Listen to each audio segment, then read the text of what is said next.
And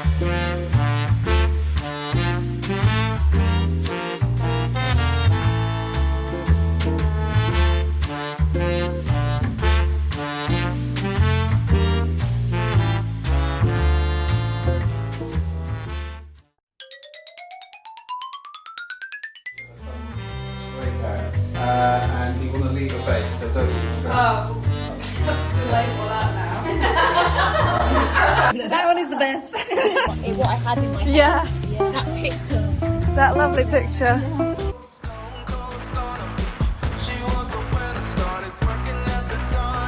Also, I would say as a beginner, make the props your best.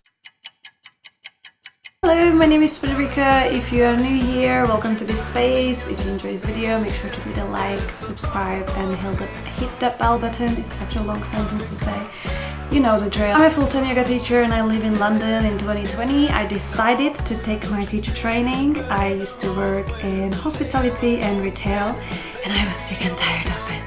So in 2022 I quit my job completely and became a full-time teacher. I was already teaching part-time alongside my job before that, but I took the leap and I haven't regretted it since, so I'm here sharing with you how it's going and hopefully inspiring you to do something similar for yourself. Let's get in! Demonstrate the next little thing we're going to do. What we're going to do is pull these up into cones. We need to do this 3 times, so we're going to draw them up into little cones and down again. And that kind of gets the clay used to going around a point. So I'll demonstrate. So first thing I'm going to do is similar to what we've just done. I'm just going to try and sort of squeeze it and make sure my hands are not moving back and forth.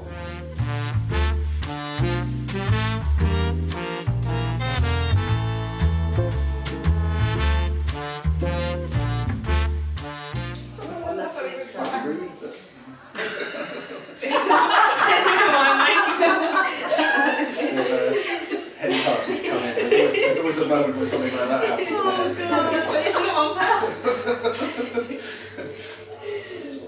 Tell that to Dr. Ford.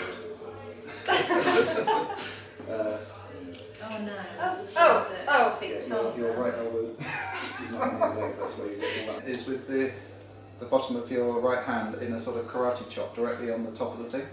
But support the side of it while you're doing it with the side. So I'm going to put a hand on the side. First make it flat before I do the karate chop. Well, you can use the karate chop to get that flat. I do? Oh. As long as your hand's wet.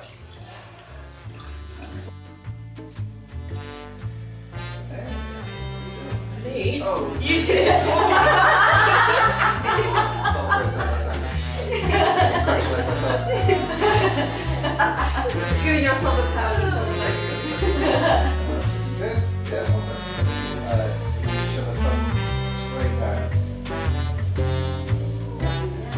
And you want to leave a base, so don't.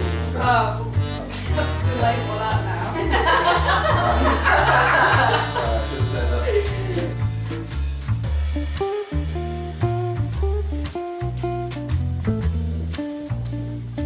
So I made that weird one. A neat one. Thank you. Papa. That one is the best. Love it. Look at these ones though. So cool. Very nice. Thank you so much. Thank you. I'll have to come back and do the painting. No. Let me see yours, Rach. Oh, it's actually pretty good. They're very even. Not like mine. Just the natural, what can I say? What I had in my head. Yeah, That picture. that lovely picture.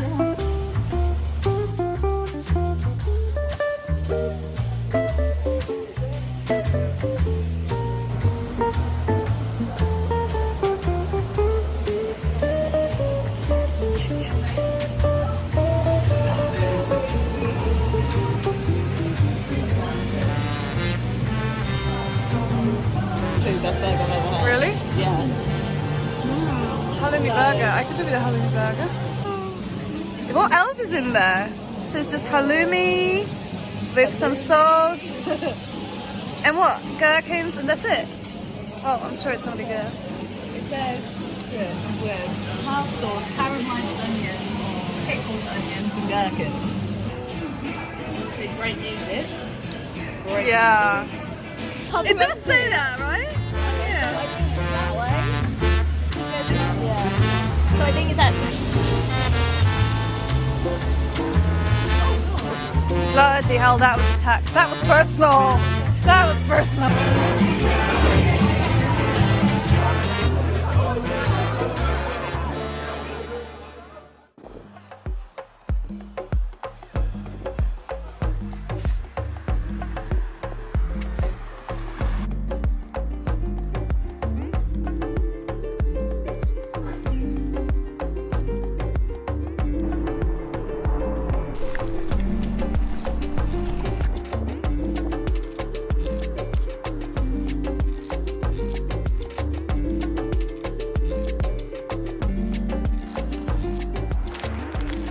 Hi, so it's Monday, bank holiday evening, and as you can tell, it's rainy. The whole weekend has been like this, so our plans have completely changed for the weekend.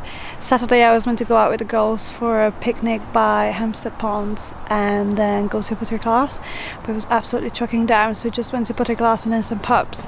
So we've seen that bit, and then Sunday I was just editing all day. We got a little bit more sun on Sunday, but I was editing that last vlog and it just took me the whole day because my computer just wasn't having it.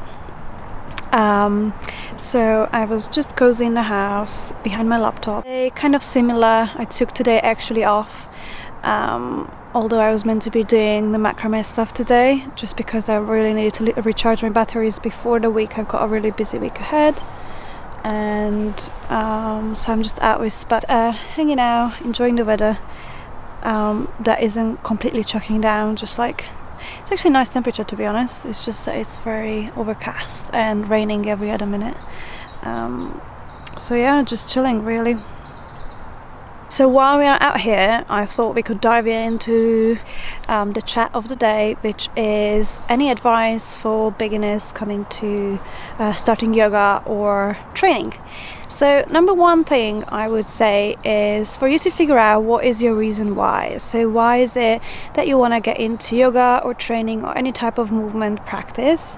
What is it that you are expecting to get out of it? Or yeah, what's your goal? And it's okay if your goal changes, just to kind of have an understanding what you need right now, and then if it changes in the future, that's fine. Whether that is strengthening your body, becoming more confident in yourself, that is maybe you got some kind of pain in your body that you want to shift or change or move, get rid of. Maybe you feel really stiff from your work, so this might be something physical basically. It might be about your appearance, or maybe something more like just finding peace and clarity for your mind, helping with your social anxiety. What is it that you need from this? Why are you trying to do any of these things? And then that will really help you to find the right format and the right type of classes. So in my last video I've explained the different yoga class styles, so that will help you to pick the one that works for you.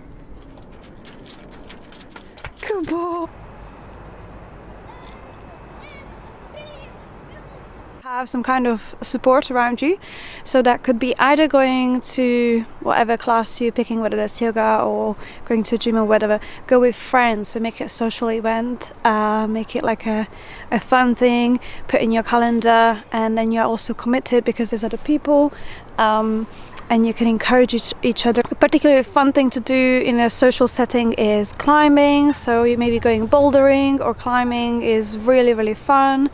So I would recommend that, or you could get a group session, like a small group PT session or something like that, and that way you can split the cost and it's less expensive, but you also get personalized advice and that person can really check your form. And that takes me to my next point, like private classes and private sessions, whether that's in the gym with a PT or private yoga, can be great if you are starting out, especially in the gym, if you're going to be lifting weights, to kind of know what you're doing. Remember first times I went, it was really confusing. Every gym also offers like an introductory session where they kind of take you around the gym, just literally say, I've never done this before, I need you to show me the machines, and they will. So make an advantage out of that. So you could have a PT in person, or you could have an online PT. So the benefit of having it in person is obviously they can literally see you in the moment, and they can give you advice very specifically to you, and it's again the same kind of accountability that you have someone meeting you in the gym, so you can't get out of it. Obviously doing it in person is a little bit more expensive. You could also do it online. I've did it for a while with Yoga with Olive. I'm gonna link her below. Just a second, there's someone coming and Spud is looking. So you could also have an online coach, whether that is a PT or a yoga session. It's going to be a little bit less expensive because it's not in person, but it's still personalized to you.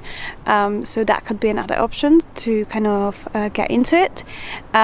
So this is kind of a great option if you want to have a more personalized approach, but you feel a bit uncomfortable, you've got a bit of social anxiety about going into a group class. And or purchasing an online programs, that would be the easiest if you don't have any kind of social anxiety and you're happy to show up in person, is to go into an in-person class. I've done my previous video, in my previous vlog, I have broken down the very kind of common class tests that you can find on a timetable, so you can kind of understand which ones are which, and possibly pick the right one for you.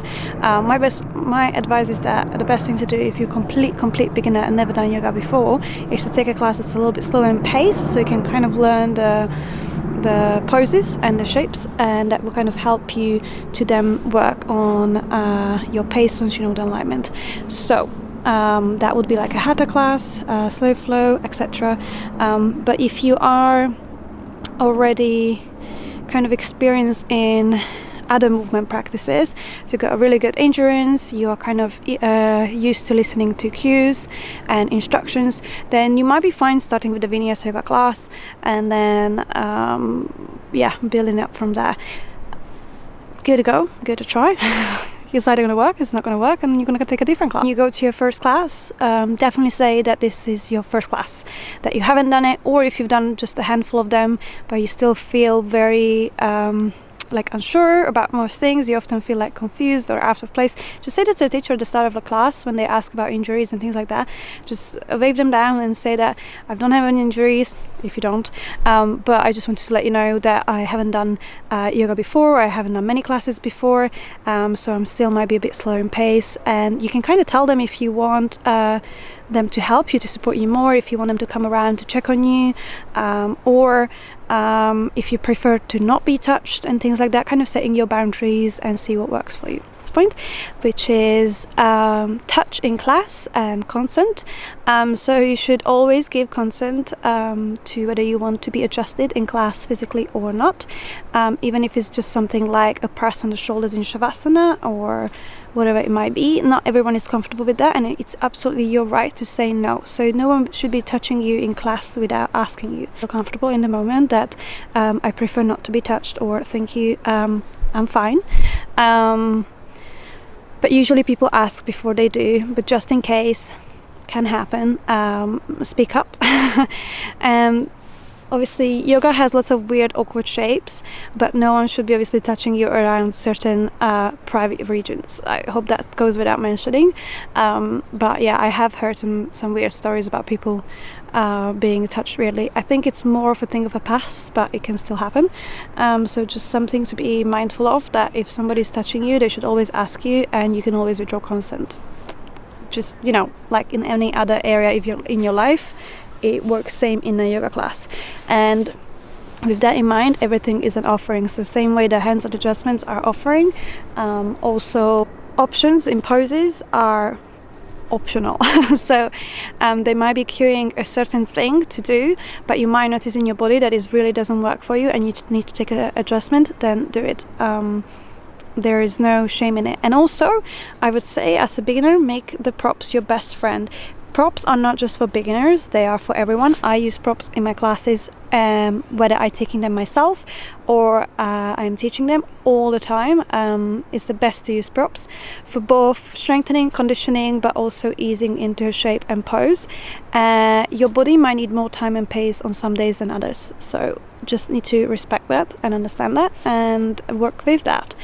And so props are not bad. I see lots of beginners to be scared of using the props, almost like it sets them apart, like, oh, I'm using props on that means I'm beginner. Absolutely not. You can totally use props and be a complete pro. So props are not just for beginners, and do use them in your advantage. I can make another video about how to use props in different yoga postures, whether that's standing, balances, seated, etc. So I can give you a little rundown. If that's something you guys are interested in, definitely comment below, and I can give you more tips on that, so then you also know that in case you want to practice yoga from home, what's worth investing into. Next thing is for everyone, not just for beginners. I think it's a great reminder is just to be kind to yourself and just have a bit of a laugh, take it a bit easy. It is not that deep, you know. If you're gonna mess up, you're gonna mess up. I mess up teaching all the time. I say the wrong words, I mix the sides up, la la la. It's just part of life. It's just who we are as human beings.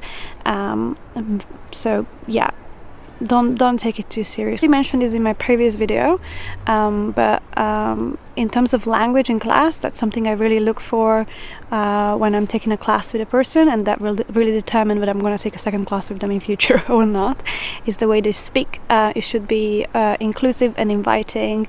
They shouldn't make you feel uncomfortable, like you don't know enough or you're not doing enough, and all of these type of things. So if that's the case, feel free to leave or just not take that class again in future.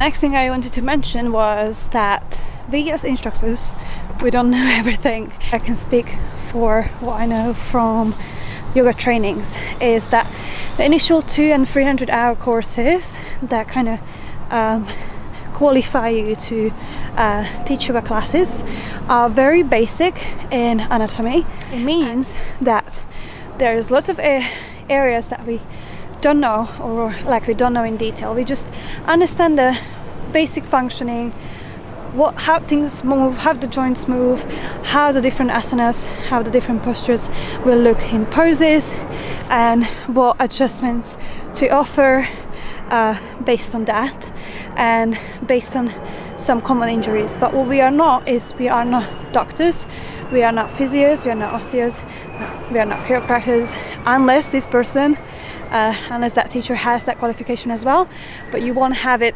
just as, you know, as the standard. So we can't pathologize you. So if someone comes to me and says, oh, I've got a pain here, what do you think it is? I mean, I can give you some ideas, but I cannot say that's that for fact. And then I can say, okay, if you feel the pain here, you can try this or that modification, or you can try to engage this and that, but it's not for sure that that's your problem. So you will still need to go and see a specialist. I'm just giving you advice on what to do in that particular class to help yourself to feel comfortable, to not injure yourself further, etc. Also, if you do have an ongoing injury that is acute, that is brand new, that is still swollen and inflamed, then don't go to your class. Take a few days off just for the inflammation to at least go down. Movement is healing. I'm not saying don't move your body when you are injured, you definitely should, but it really depends on the injury, and you might want to, you know, skip your usual vinyasa or power yoga class and replace it with something a little bit lighter and gentler. Just by missing a session, whether that's in the gym or a yoga class, you're not gonna have a setback. You're not gonna lose anything. It's perfectly fine to miss a session. Of course, consistency is great, especially when you're starting a new habit, and it's important, but also it's important to have a healthy mindset that allows you to grow and flourish and love what you do, rather than create this resistance and anxiety around this thing that should actually be fun. I'd say having autonomy over your body is so important in a class, and rather than relying on the instructor to tell you, you should really start paying attention. What is it that you feel and you're experiencing, and take your own adjustments. So even if something isn't offered in class and you feel like you need it in the moment or could help you, benefit you in any way, then you should indeed take it. Ultimately, I will never know your full experience and your full background, so you should be the one that makes to kind of bear in mind. Okay, I'm out of breath and I'm out of battery, so we'll wrap it up and continue with the walkie.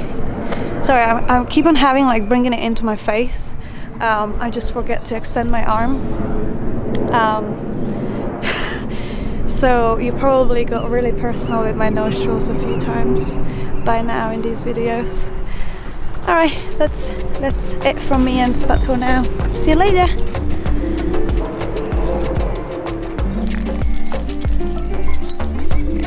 Excellent!